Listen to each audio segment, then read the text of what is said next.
All right, now let's see how we can test strings and arrays.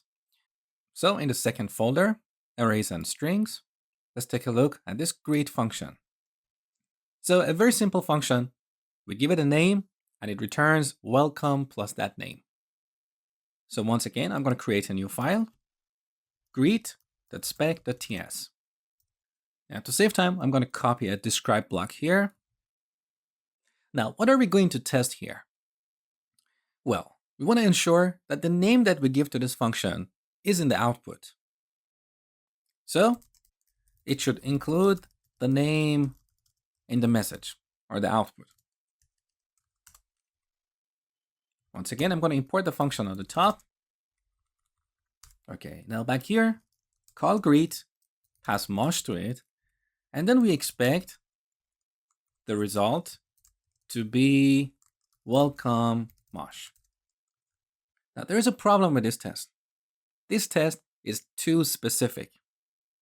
So if one day I come back here and I decide to add an exclamation mark here, this test is going to break. We don't want fragile tests that break often. So instead of checking for the exact message, I'm going to check for the existence of my name in the output. So I'm going to replace this with to contain mosh. Now this test is a little bit more general. And if I change the message from welcome to hi in the future, this test will still pass. The same principle applies when testing arrays. Let's take a look at another example.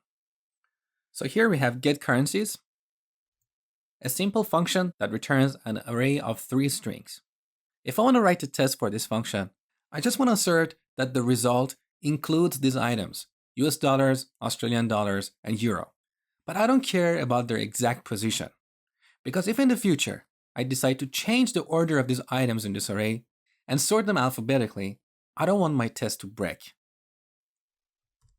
So, once again, getCurrencies.spec.ts. Now, once again, I'm going to copy paste some code, but from the next lecture, you're going to have a spec file ready for you, so you don't have to type it from scratch. Here's our test suite. Now let's write the test. It should return the supported currencies. I'm going to import the function on the top and then call it here, getCurrencies, store the result here. Now I'm going to expect this result to contain US dollars, duplicate, Australian dollars, and euro. Their order does not matter. All right, from the next lecture, we're going to start testing Angular components.